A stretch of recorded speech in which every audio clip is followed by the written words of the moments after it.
Welcome to Vegan Business Talk with Katrina Fox, author of Vegan Ventures, Start and Grow an Ethical Business.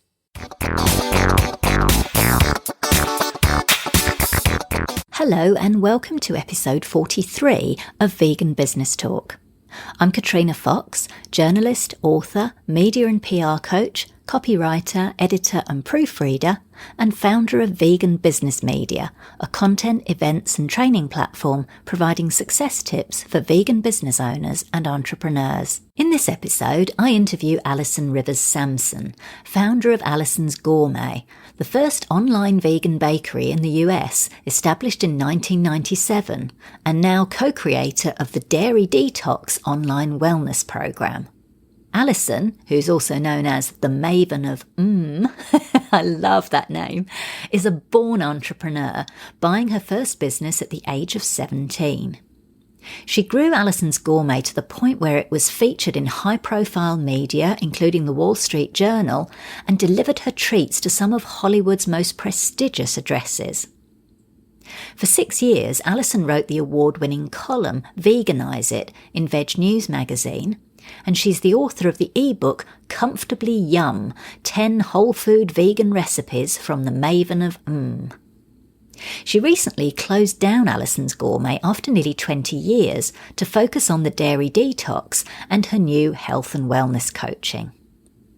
In this interview, she shares her experiences and insights as a pioneer in online food products, including recognizing you have way more competitors than you think you do, and why that's a good thing, the perils of using your own name in your company name, the bold move Allison took to differentiate her brand as others came into the market, the importance of defining or redefining success and adjusting your work and lifestyle accordingly, why she decided to close Allisons Gourmet rather than sell it, how to know when it really is time to quit your business and move in another direction, and much more.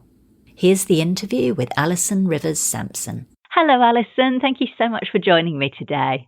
Hi, Katrina. Thank you for having me. So I'm very excited to speak with you because your situation is somewhat different to some of the interviews I usually do, because you've actually recently closed Allisons Gourmet. But because you're such a pioneering business, I thought it would be a great idea to do a kind of exit interview, which was suggested by our mutual friend Demetrius Bagley. And I thought it was a great idea to get some of your experience and expertise of what happened over the years. And then we'll also talk about your new project. So first of all, you were a pioneer in starting the first online vegan bakery in the US. So what were your drivers at the time for running Allisons Gourmet? What was your why? Well, I had actually, my very first business, I ran for someone else when I was 15. And then when I was 17, I bought it. And this happened to be a mail order chocolate company. And I just fell in love with the mail order business model. And I knew that one day that's what I wanted to do. And many years later, I fell in love. I mean, I wasn't even vegan then. I was only vegetarian. But some years later, I fell in love with vegan baking and cooking. And I thought, wow, this would be perfect. I can create some products. And initially, I was delivering to local vegetarian restaurants. I lived in the Seattle area in Washington State. And but I lived on an island that was accessible only by ferry. And all of my profits were being eaten up by the ferry fees and all the time I was spending in the deliveries. And so I thought, gosh, I need to change something here. What if I could go back to my, earlier days of mail order and have the postal company be my delivery service? What products could I ship? And so I decided on cookies. And back then my company was just called Allisons Cookies. And then over the years, people were requesting other things. And so after a couple of years, I changed the name to Allisons Gourmet to embrace the growth of the product line that I was offering. So Fantastic. My why was really, it was the first seed of freedom. I'm not really a very good employee because I have lots of ideas, and sometimes that can be kind of intimidating to bosses, I discovered.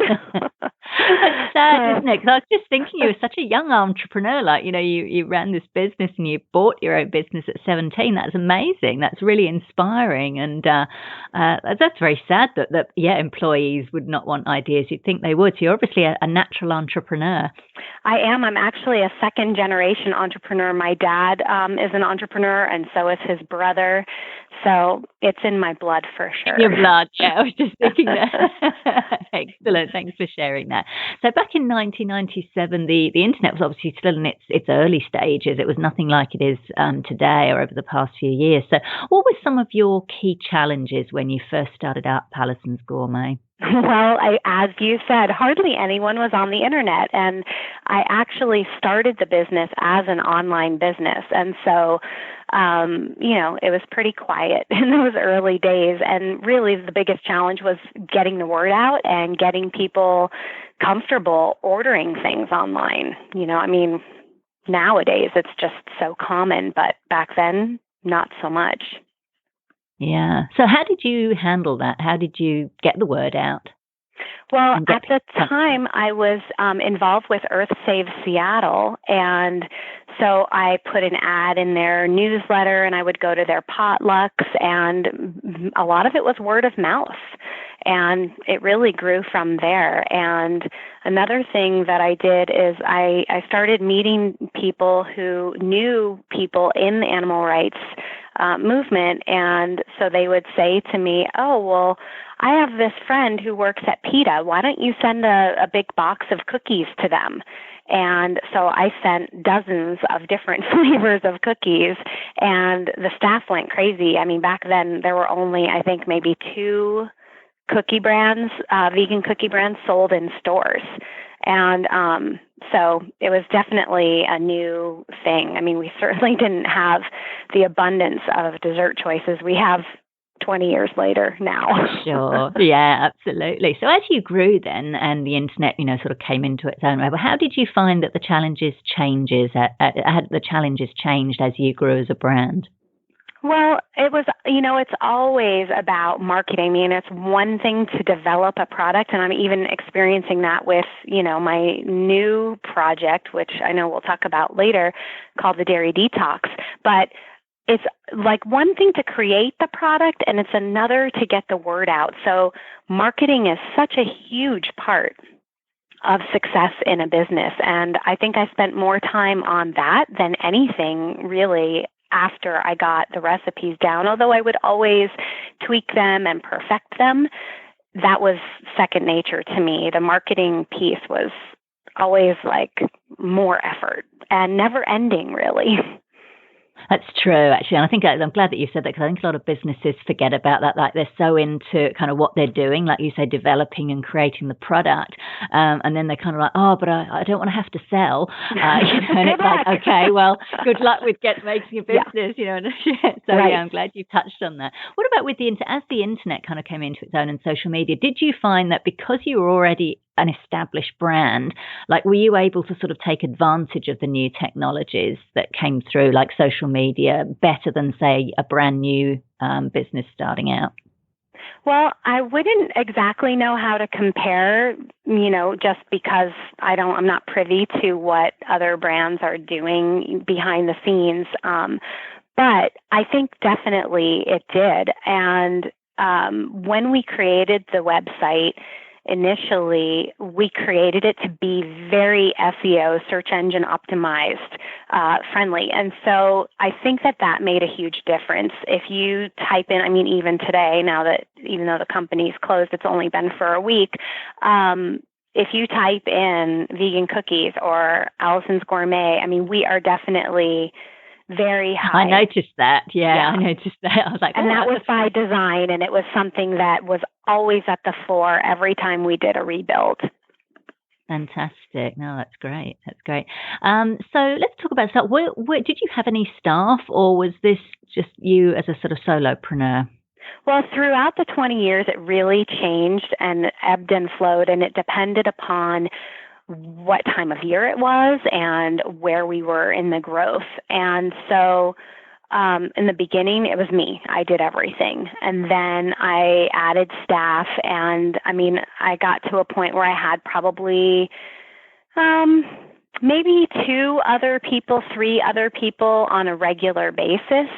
And then, of course, during holiday times, we would add, for a month or 2 weeks, depending upon which holiday it was, we would add extra help and really just be going at full steam.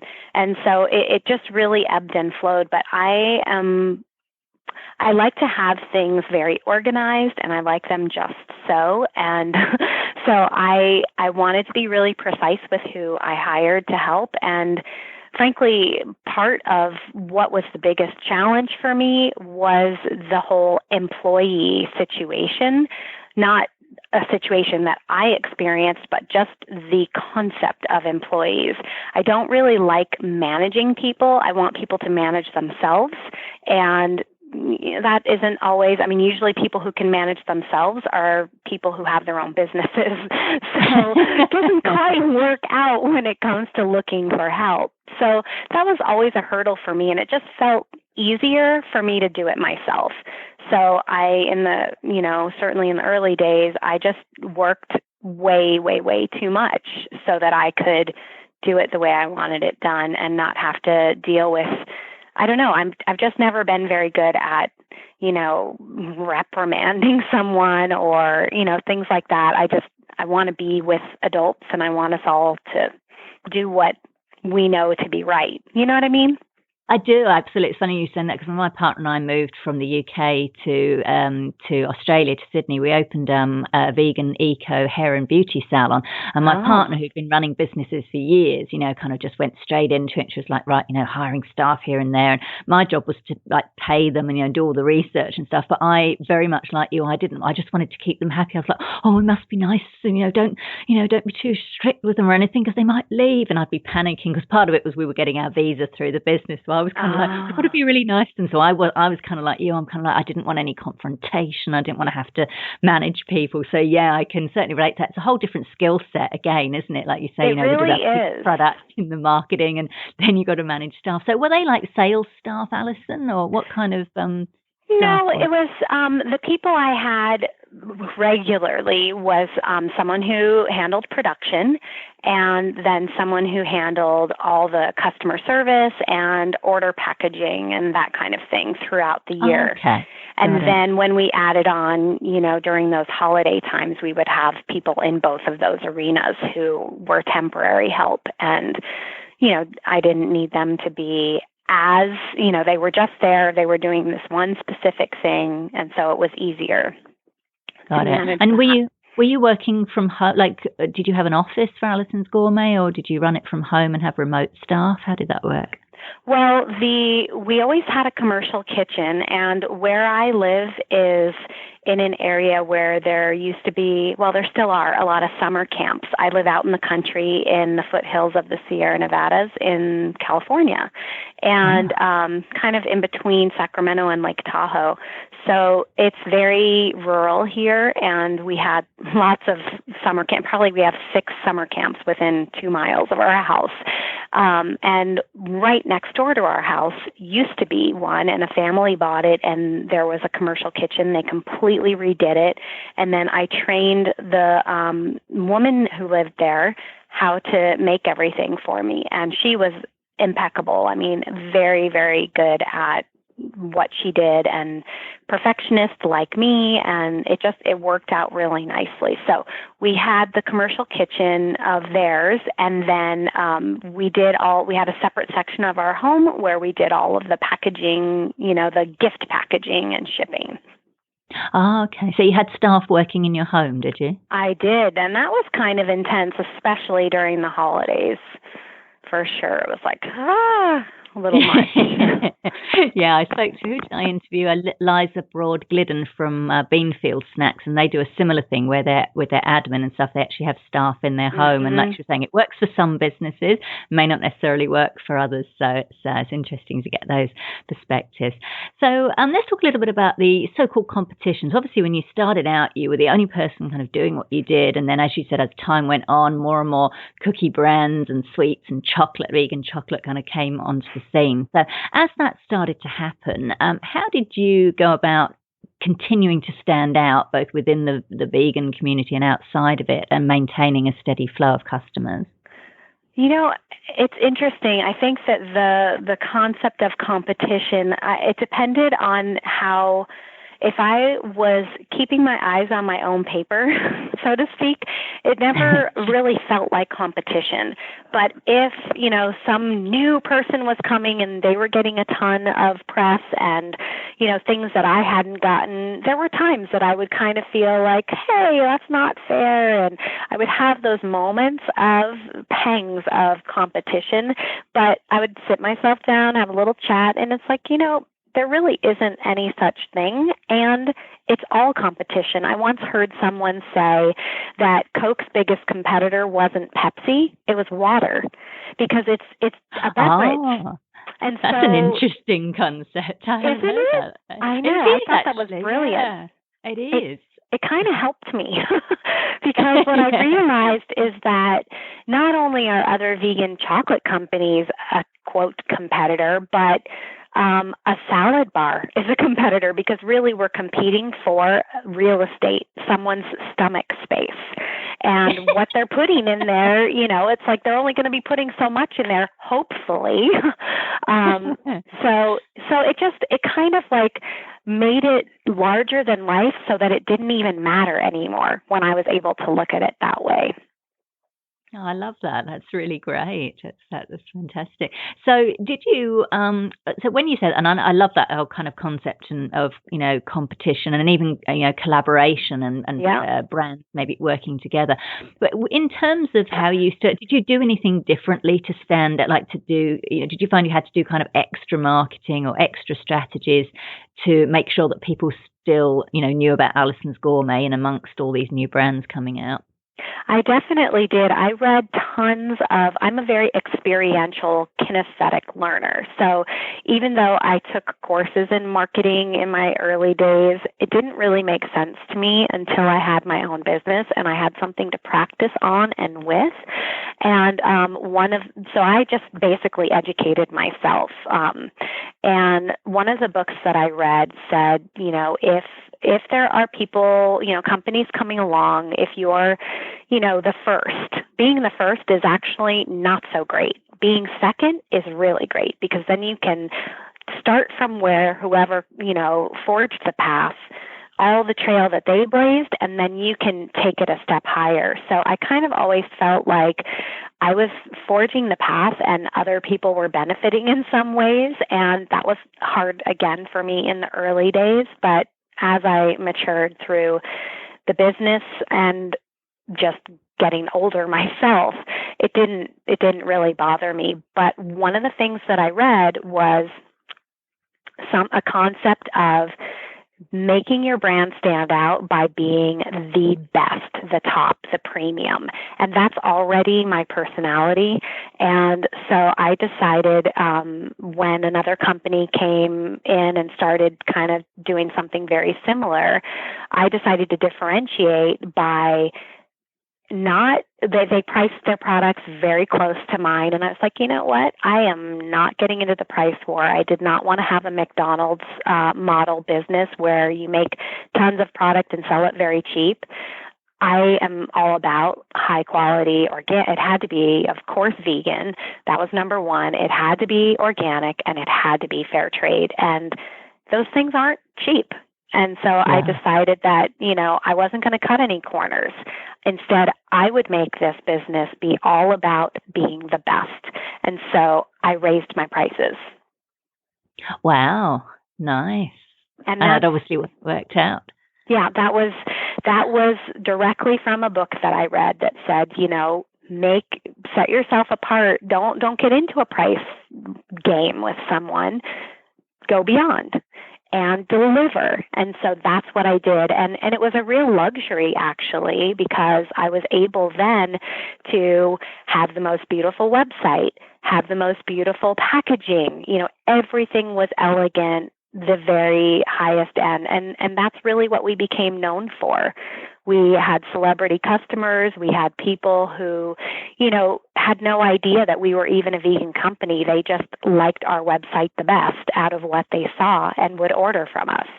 And it was really great to be, that was a really exciting thrill for me to be able to trick people into eating vegan food, because we've been tricked into eating crap for so long. It's so true. Well, on the subject of that, the actual use of the word vegan. So back in the day, like when you first started out, can you talk a little bit about your decision to use the word or not use it, or its prominence in your marketing materials back then, and also whether that evolved or changed over the years? Yeah, that's such a good question. In the early days, I was all vegan, and I found out very quickly that scared people. And so for probably the first 10 years, I stopped using it.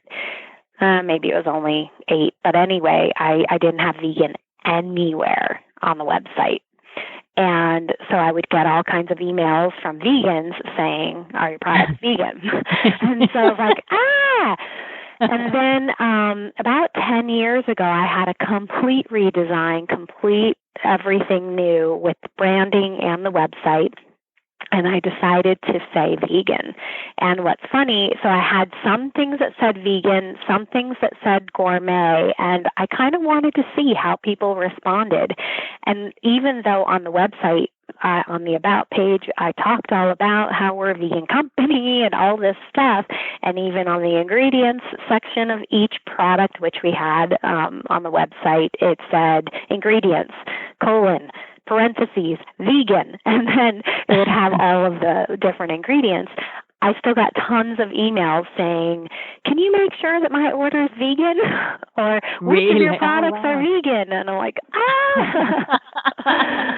So I didn't want to modify the name of every single product to be vegan this, vegan that. So I just kind of dealt with it. But it was kind of a funny thing. Yeah. Oh, that's great. No, it's good. I love asking people that, because I get such different answers from people. And I was curious. It's interesting that you say that over the years, people have gotten more used to the word. Its image is starting to change somewhat, and now people are getting a bit more confident and comfortable about using it. So I'm glad you shared that. Thank you. And now you've been touched on this a little bit earlier as well. You've been featured in a lot of media, including some high profile, prominent media such as the Wall Street Journal, and as well as having your own column in Veg News for several years. How important has media coverage been in terms of raising your brand awareness as well as generating leads and sales? That's been really interesting. Some things were really valuable. Like there was a write-up about us in Vegetarian Times, and that was phenomenal. And then there was Alicia Silverstone was on the Rosie O'Donnell show, and she talked about our brownies, and that was incredible. And then the other things, were just kind of here and there, little, they didn't make a huge difference. I don't know that I ever really found the thing that would blast the business to the level I wanted it to be.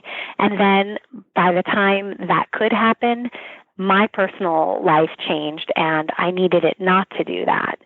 So, it was kind of an interesting thing. I had hired a PR firm. I got a lot of different, hits from magazines that had posted and about or, published things about us in their magazines and online. And I don't, and it's funny about Veg News, I did have this award-winning column, Veganize It, and still today, people have no idea that I'm the same person. Like, they had no idea that Allisons Gourmet and Veganize It have me in common.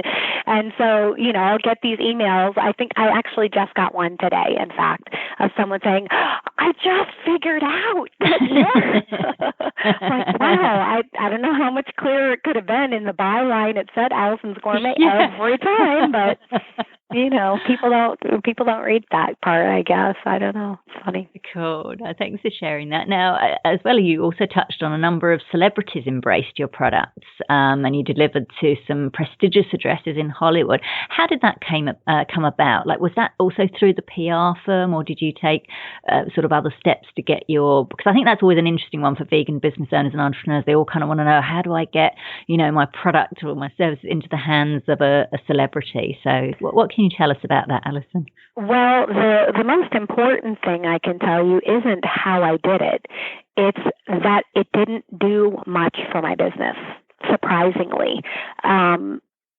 I would have, usually it was someone sending a gift to someone and they would hear back that it was wonderful, but then they didn't necessarily come and place orders. I mean, there were a few of them who did, but I was always surprised because these are people who have a lot of people helping them manage their lives. They have a need to be giving gifts often, especially during the holidays, their dog walker, their driver, their door person, all these different things. And to me, giving them, some really elegant vegan sweets was a fantastic gift idea, but, you can't obviously make somebody order from you.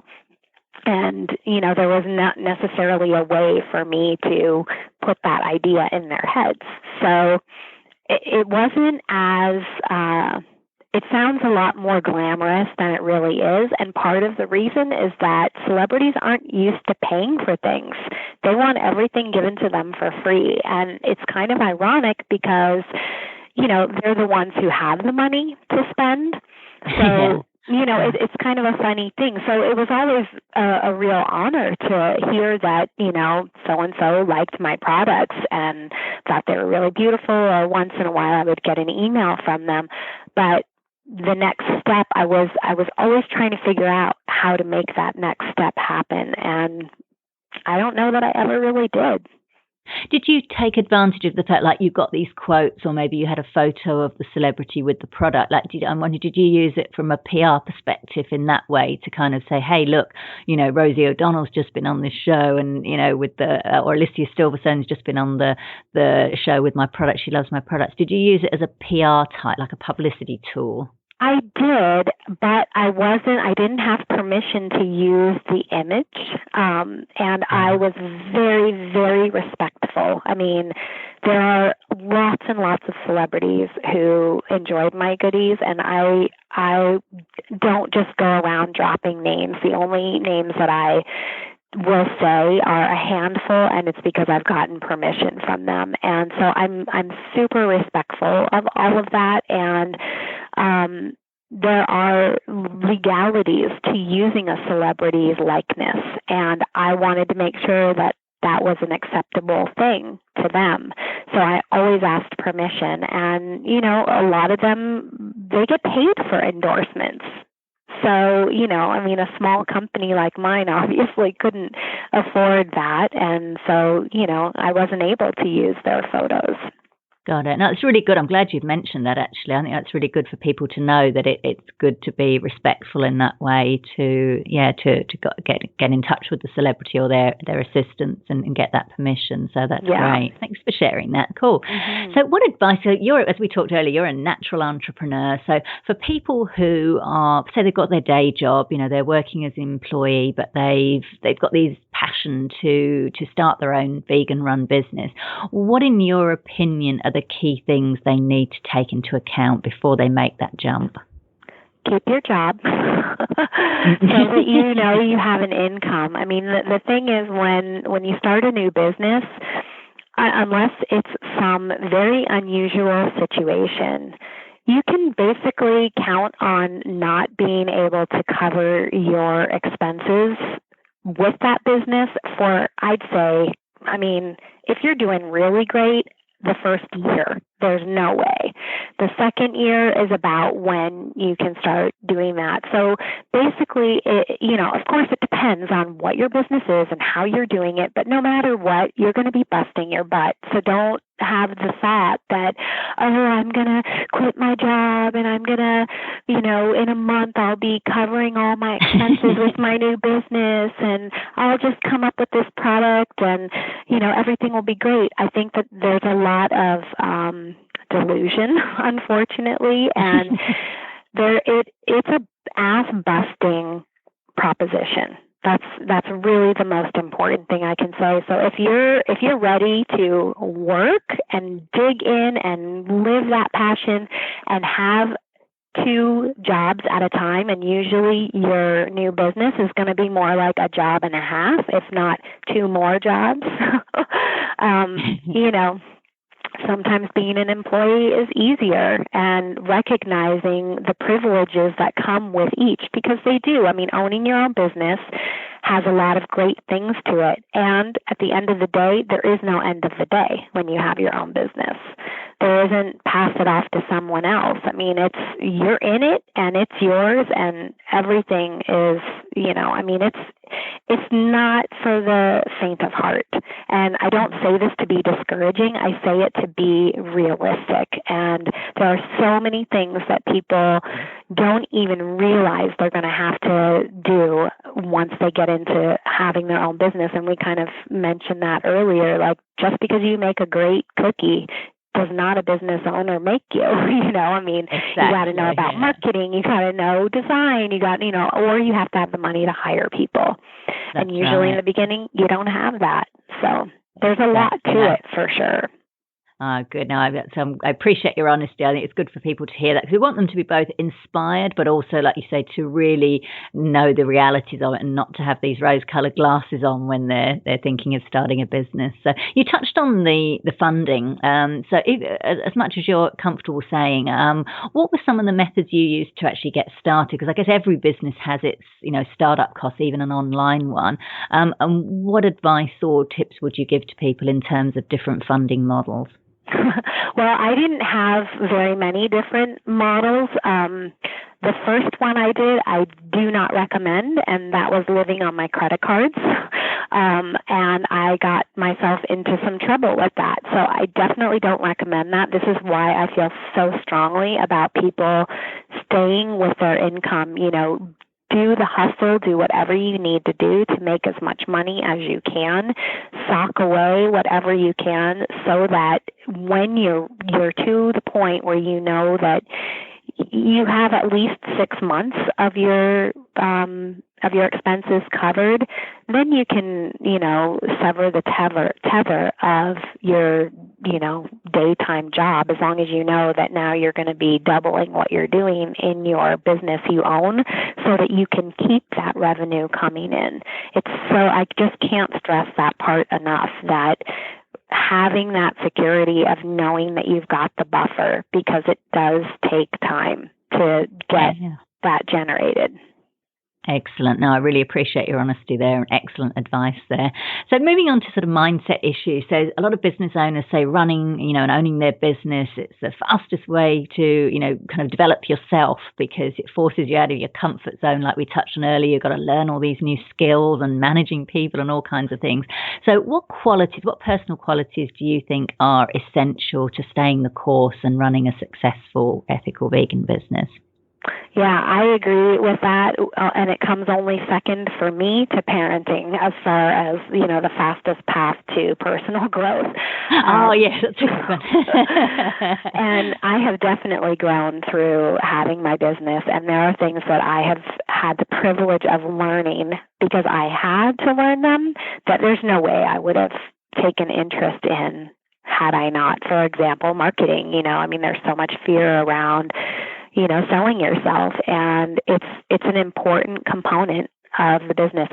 And I'll say that for sure, like one of the most important pieces of the mindset is you better be willing to talk about how great you are, and don't shrink away from it. And obviously you can't do it in a pompous way, but just in an owning your awesomeness. I think that we tend to kind of diminish ourselves, and really when you're selling yourself, because that's what we're doing when we own a business, there's really no space for that. I mean, humility is important, being humble, and knowing that what you're doing is awesome and how you're doing it is awesome. So having the confidence in yourself is important. I think being tenacious, not letting go, like really seeing what needs to be done and being willing to get in there and dig around in the muck and do it.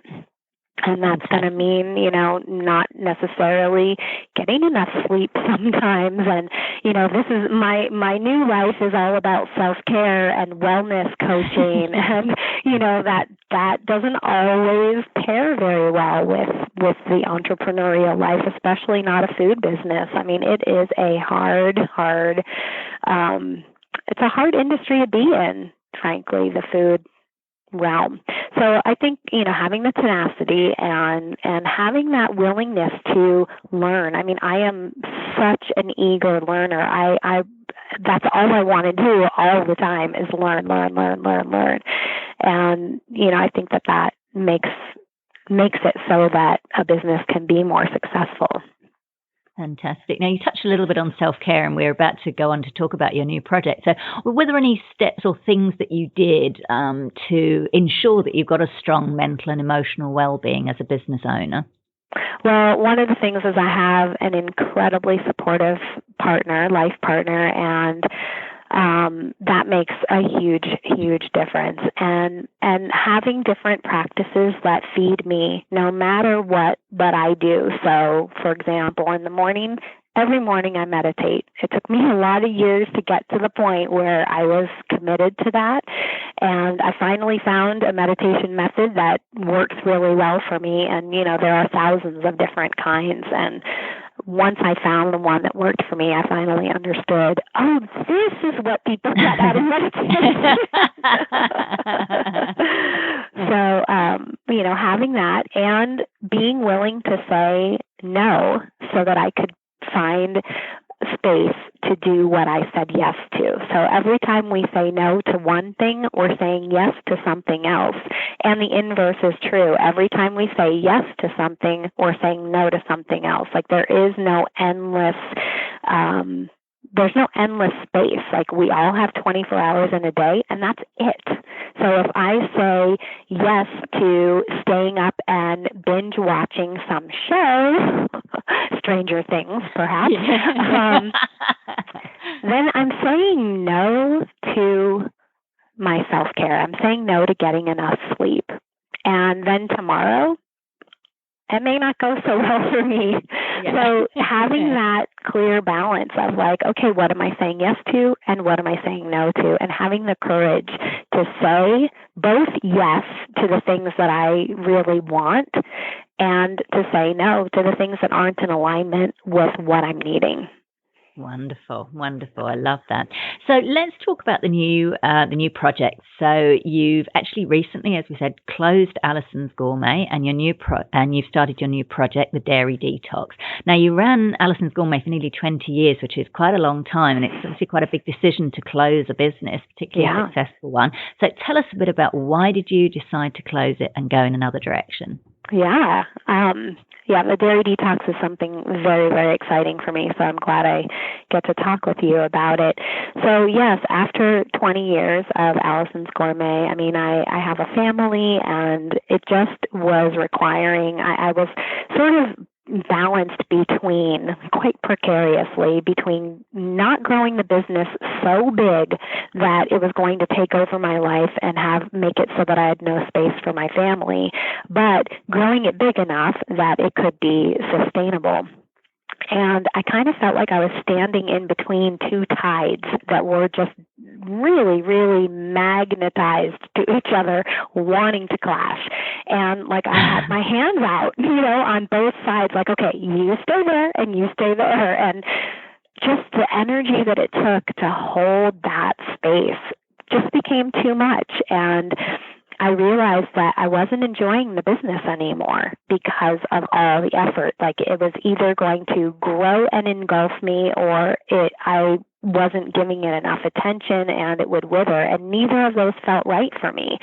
So I considered selling the business, and I talked to several interested parties, and ultimately I decided that in order to sell Allisons Gourmet, part of what had the greatest value was the brand name that unfortunately had my name in it. And one of the biggest pieces of advice I would give to a new business owner is do not name a company after yourself unless the company is all about you. Because then what I realized is that so I'm a recovering perfectionist, and I haven't recovered enough to have my name on a business that I'm not involved with anymore, and thus have no control over. So no matter how many announcements I made on social media, or no matter what I did, there are going to be people who aren't going to get the memo that I'm not involved with the company anymore. And now what I'm doing is I'm branding myself. I have, my coaching brand, and then also doing the Dairy Detox. And so I realized, if someone who owns the business does something that I don't agree with, maybe they don't want to have organic anymore, maybe they don't want to have fair trade, or God forbid they want to not do something vegan, like there's no way I could live with that, because in the end, all I have when the business is gone, all I have is my own relationship to myself and my relationship to the animals. And there is no way that there's any amount of money that would be worth betraying either of those things. I just wouldn't do it. I mean, I was even approached by someone who was in animal agriculture, which in a way is kind of a cool thing because it says that people see money in vegan businesses. And of course we know that with, the new Tyson Beyond Meat thing. Yeah. So in a way it's kind of it's a good thing, but I knew that there was no way that was an instant no. I didn't even have to think about that one.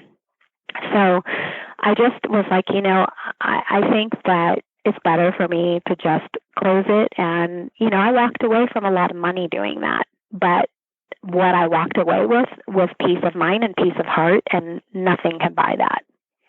That's such a good point, and I'm glad you've raised several things there, which I think is fantastic, because often, like you say, and you drew such a great visual, I could literally see you there between, these two tides, like trying to hold them back, and I could feel how much energy that must take. And I think it's really good to let people know that they need to define their own success, because I think sometimes when we go into a business, there's pressure maybe from the outside to think, okay, I've started a business, I have to grow it as big as possible, I have to make as much money as possible to get out there and, make that happen. And I think that's really great what you've done to actually say, well, no, that's actually not necessarily success, and you have to define what's success for you, and that you then made this decision to close the company so that you could have success in your as you define it, and taking on your new project. So I'm really glad that you shared that, and very good point about not having your brand being all about you unless it is all about you.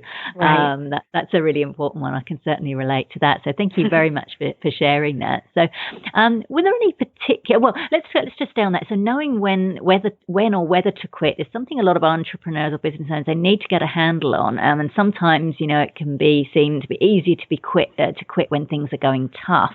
And others say, no, you should push on and keep through. So what advice do you have on this in regards to how do you know when it really is time to let go? I wish I had this brilliant answer to that. And throughout the 20 years, I think it's kind of like a marriage or any kind of relationship where, there are moments that, you're going to want to get out. Even in the first 6 months, the first 6 weeks, the first date, So I think that the only way that I can answer that is to say, have a real relationship with yourself where you are committed to telling yourself the truth, and then you will know. And for me, to be honest, in a way, I was done 5 years ago, and then 3 years ago. And it took me 3 years to let go. And, I couldn't have let go a moment before I did. And what was really helpful was my husband said to me, you need to pick an end date, and then no matter what happens, and this was during the period where I was considering entertaining the idea to sell, he said, you just need to pick an end date, and then no matter what happens at that point, you're closing, because it was making me crazy. The not knowing and how's it all going to work. And so once I did that, it just, everything felt lighter. And it was just so clear to me that, yep. So if something is going to work out, this was earlier this year, if something's going to work out, great. But at this point, October 4th is the last day I'm shipping any orders. And, the website came down and it's, done. And it was a real relief. And I think that I wouldn't have had that if the time wasn't right. Yeah. I guess it's that kind of, in a way, it sounds a little bit woo, but about getting in touch with that intuition. So you're not just kind of having a really bad day, where everything's gone wrong and you think, right, that's it, I'm quitting. But then it's not kind of, no, not really. It's just a bad day. Whereas compared to what you're doing, it's a much more kind of intuitive thing, and what you're feeling is relief is probably a good sign. Thank you for sharing that. I'm all about the woo woo. And intuition is a huge, I think that's another big asset to have when you're a business owner, is to be connected to your intuition. And, I think that you make a really good point that it's not about having a bad day. I did not decide to do this in a moment of anger. I did not decide to do this in a moment of sheer exhaustion. Like every single December 26th, I am done forever, and I didn't make the decision on December 26th. Got it. So look, tell us about the new project then, the Dairy Detox, and your new business, what it is, how it came about, and why you chose it. Yeah, so the Dairy Detox is a 12-day online program that's designed to help people feel better, make kinder choices, be better to the environment through ditching dairy. And I co-created this with my business partner, Michelle Kane, and she owns World of Vegan and does all kinds of worldofvegan.com. She makes tons of videos, has a big YouTube following. I'm sure a lot of your listeners know of her. And she's just an incredible human being, and we've been friends for several years, and things just converged at the right moment where we decided to partner, and we didn't know what we were going to do. We knew we wanted to create an online course, and at first we thought it would be a Go Vegan thing. And then we realized, you know what, let's start earlier than that. Let's find people. Let's be there for people in the mainstream culture who they're just at the beginning of their journey, and they maybe have heard that dairy is a problem. It's maybe not good for them, or it's not kind to the animals, or there's some inkling in their mind that there's a problem with dairy. They don't know what it is, and they have no idea how to go about not consuming dairy. So we decided on, we would do this as a detox, because everybody likes detoxes, and, doing something as 12 days, anybody can do anything for 12 days. So we thought, okay, and actually getting back to the woo-woo thing, this idea came to me in a meditation. Like I was meditating, and, it was over a few days, and I just my meditations kept getting intruded upon by this idea. And so I was like, okay, the universe is talking to me. Great, I will do this. And we actually have been working on this for over a year, about a year and a half. And so it's really cool that I didn't design it to begin when Allisons Gourmet ended, but that's the way it worked out. And so we're launching our first session on November 1st, and people can register now. And even people who, I'm sure a lot of your listeners are already vegan, so they don't need the dairy detox, but they probably know people who do. So, absolutely, yeah. I think it's a really useful tool actually for vegans to share with their families, their friends, their colleagues to say, hey, why don't you check this out? So I think that's fantastic. So why did you choose that? Like, how will that be different in terms of your goals for success than Allisons Gourmet? So I'm guessing more the lifestyle side of it. Yeah. Well, what I'm learning, it's so interesting because creating the product, it's 12 videos delivered over 12 days, and we have downloads, and so that people can, basically they go from beginner to pro in dairy-free living in 12 days, and we deliver it in a very compelling way so that we hit on all of the issues. What do you do instead of dairy milk? What do you do instead of cheese? We talk about nutrition, we talk about the animals, and we talk about the environment, so that at the end of the 12 days, the goal is that it becomes a lifestyle. And so we did a lot of work in creating the product, and the difference is that with Allisons Gourmet, every time I had a sale, I had to make sure that production was right there. So it was like reproducing the product each time. Whereas with this, we're focusing mostly, now that we have everything created, now it's all about marketing.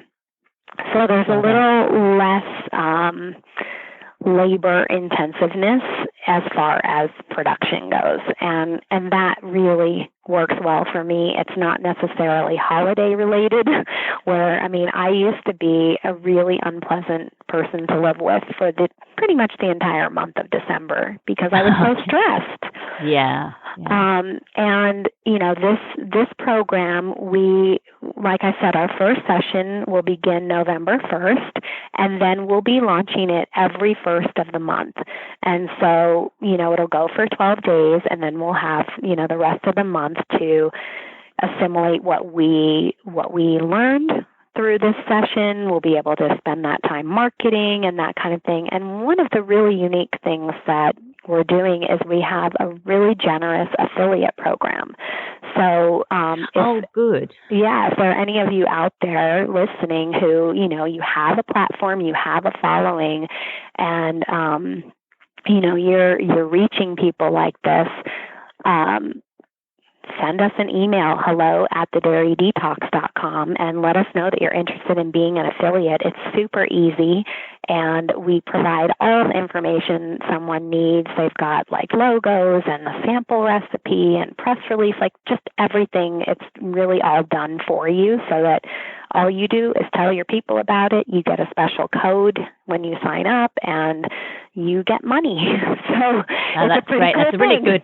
It is. It's a very good business strategy actually as well. So I'm glad you suggest that works very well for something like a digital course and download. That's fantastic. So final couple of questions. What experience, skills, and knowledge from running Allisons Gourmet are you able to bring to running this new project?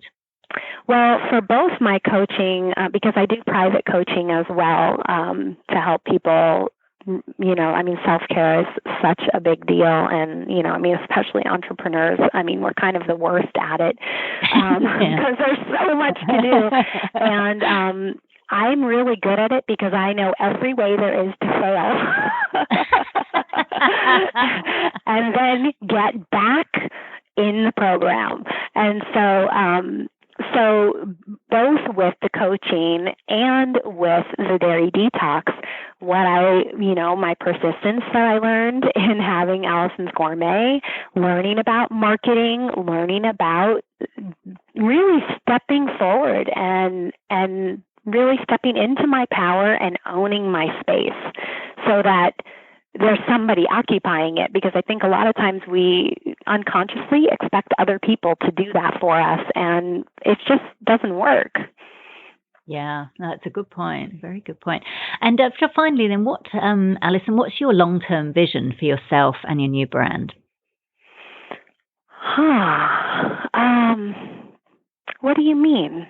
In what respect? So I guess, so you've got this going, you've just launched the Dairy Detox and you're doing your coaching. So I guess where do you see it going in the future, like in 5 years' time, 10 years' time? Do you have any sort of, I don't know, long-term goals or vision for where you want to see the new business go or grow? So this is an area where I'm a very atypical entrepreneur. Like, there are people who, when they have their businesses, they're good. They create a business plan and they've got like their 1-year goal, 3-year goal, 5-year goal, 10, all those things. And they have an exit strategy, which would have been so beneficial for me with Allisons Gourmet because I would have changed the name a long time ago. I can't say that I have a real plan per se as much as I am very excited about this new way of being in the world and really stepping into, so I'm a second generation entrepreneur and I'm a third generation educator. So everywhere all of my career endeavors right now are in the role of educator, and between being a coach and being, a guide with the Dairy Detox, and then I do a practice called NIA, which is a class I teach weekly that's dance, martial arts, and healing arts like yoga. And so it's like all these teacher roles, and I'm like, wow, I definitely didn't expect that, but that's where I'm at. And really, since you mentioned our good friend Demetrius earlier in the conversation, my astrologer, he is my astrologer these days, but years ago, my astrologer told me, oh, you're supposed to be a speaker. You're supposed to be, out there communicating. And I'm like, oh my God, really? And so I do some presentations and speaking, and I see that for sure coming into fruition more. Wonderful. It's so inspiring, actually. I think that's really good to hear as well, because, it means that, you don't have to be stuck just doing the one thing. So obviously, you were meant to do Allisons Gourmet, and it's all your experience and everything you've gained from that, you've now been able to apply in this new role. So I think that's actually inspiring for people to know that, just because they're doing something now that they feel passionate about, their interests may change, like similar to you, your life balance may become, more, you have different priorities, and that it gives, your original business can give you that platform or those skills to move into another direction. So I think that's very inspiring. And you've shared such a lot of wonderful information, Alison. It's been really great speaking with you. I really appreciate it. I know our listeners are going to get a lot out of this. So we wish you all the best in your new endeavour. So it's the Dairy Detox. There'll be links to that on the show notes page. And thank you very much for joining me today. Oh, thank you so much for having me. Your questions were so brilliant, and I love the deep dive. And I mean, this is so valuable what you're sharing with your listeners, and thank you for the honor of being here. So that was Allison Rivers Samson of Allisons Gourmet and the Dairy Detox. You can find out more at AllisonRiversSamson.com. And that link is on the show notes page at veganbusinessmedia.com/podcasts and going to episode 43. Now for our Vegan Business News Roundup. An Australian inventor has developed a new vegan cheese made entirely from potatoes, reports the Daily Mail. Andrew Daihin claims his product, Chato, that's CHATO, is healthier and more eco-friendly than dairy cheese and will be up to 30% cheaper than other plant-based cheeses. Daihin has spent years creating Chato, which currently comes in liquid form, although he's also created cheese-like blocks. And the potato product melts and grates too. Daihin is currently seeking funds to start making Chato on a larger scale within the next year, so he can trial it around Australia and eventually overseas. So another great food innovation based on one simple vegetable. I'm excited to taste it. A Facebook friend noted when I posted the story recently that if you have baked potato and Chato cheese, that's a lot of potato. And it sure is. So I'll be watching this story with interest, and I'll certainly keep you updated with Chato's progress. Vegan power couple Rich Landau and Kate Jacoby are expanding their vegan empire in Philadelphia with the opening of a scaled-down version of their upcoming new fast casual eatery, WizKid, in the Whole Foods Market on Pennsylvania Avenue, reports Philly.com. The couple, who were recently interviewed on NPR's Fresh Air with Terry Gross, own the popular upmarket restaurant Veg and street food bar V Street. And they plan to open a larger WizKid next to V Street before Christmas. The centrepiece at both WizKid outlets is a Philly steak, a mushroom, seitan, onion and pepper cheese steak, which Landau, who's renowned for his original concoctions, was inspired to create after making a cheesesteak for vegan Senator Cory Booker when he visited the area earlier in the year. Pre-prepared products are also available, and WizKid will be the first store in the area to carry Beyond Meat's Beyond Burger, and that's the one that bleeds beet juice. So this sounds fantastic. I love how they've got the market covered for both vegan high-end dining and fast food that appeals to both vegans and non-vegans.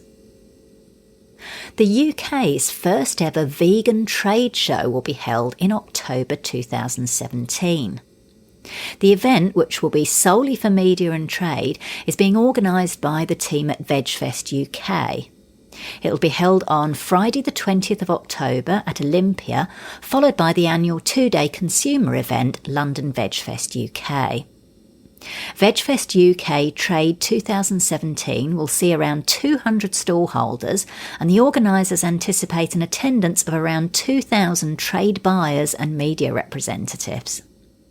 The new direction comes after organisers saw a continued increase in supermarkets, hospitality, airlines and mainstream media visiting the VegFest UK consumer shows, as well as the numbers of vegans in the UK increasing substantially, according to a survey carried out by the Vegan Society in 2016. VegFest UK Trade is sponsored by hemp company Yeo, along with the UK's longest-running vegan business Plamel, which makes chocolate and other dairy-free alternatives. The organisers plan to collaborate with industry and trade experts to deliver a packed day of talks, workshops and opportunities for media and buyers to connect with vegan product manufacturers. Bookings open in early 2017, and further announcements involving partners and consultants will be made over the coming months, so I'll certainly keep you updated on those. This is another outstanding event from Tim Barford and Alan Lee at VegFest UK. I had the pleasure of meeting both of them last year when they invited me over to launch my book Vegan Ventures at London VegFest UK and to speak. Plus, I spoke at this year's London event by Skype on intersectionality and business.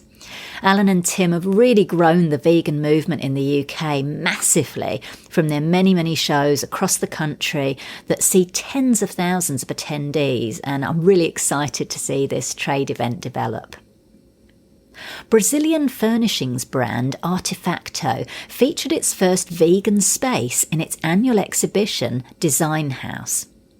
The exhibition showcased 9 curated spaces by design firms who took their inspiration from their favourite fashion icons. Florida-based Antrobus and Ramirez created a luxurious contemporary space made of organic and synthetic materials, all vegan, inspired by animal activist and fashion designer Stella McCartney. The space featured a textured black and beige colour palette lined with copper, metallic and eco-friendly accents. How great is this? It's so cool to see design firms sharing the vegan message and showing that you can have stylish luxury spaces without the need for any animal products. It's also a good example of how service providers and creative professionals can spread the seeds of compassion within their industry using their skills and talent. Love it. Finally, a new vegan meat alternative company in Australia got a boost after renowned comedian and TV presenter Dave Hughes made a funny video that went viral on social media. The alt media company, whose tagline is "Grown, not bred," launched in major supermarket chain Coles as well as independent retailers in August this year. Their products include beef-free chunks and strips, chicken-free chunks and strips, and pork-free shreds. In the video, Hughes impersonated a kebab shop owner asking male customers if they liked their meat. And to those who said yes, he promised them a treat. After they tucked in, licked their lips and said how tasty the food was, Hughes then revealed that it was all made from plants. And the responses were pretty funny. One guy said he felt he was having an identity crisis, and others were simply wowed. And the video had over 700,000 views when I last looked on Facebook alone, which again goes to show that if you can collaborate with a celebrity who shares your values, it really can raise the profile of your brand. And just as an aside, I used to perform on the same bill with Dave Hughes at open mic nights in Sydney several years ago when I did some stand-up character comedy as my alter ego Kitty Minge, and Dave was the headliner. And it's great to see him use his well-deserved fame to promote a vegan product. Especially as Australia has put out some awful ads promoting meat, this was a really excellent counter to those. So that's it for this episode of Vegan Business Talk. Thank you so much for tuning in. If you enjoyed the show, I'd really appreciate it if you gave it a review and rating on iTunes or any other platform you're listening on.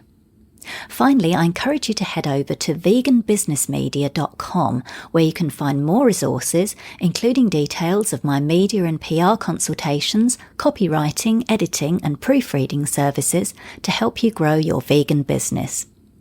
I'm Katrina Fox, author of Vegan Ventures, Start and Grow an Ethical Business, and I look forward to catching up with you in the next episode of Vegan Business Talk. Bye for now.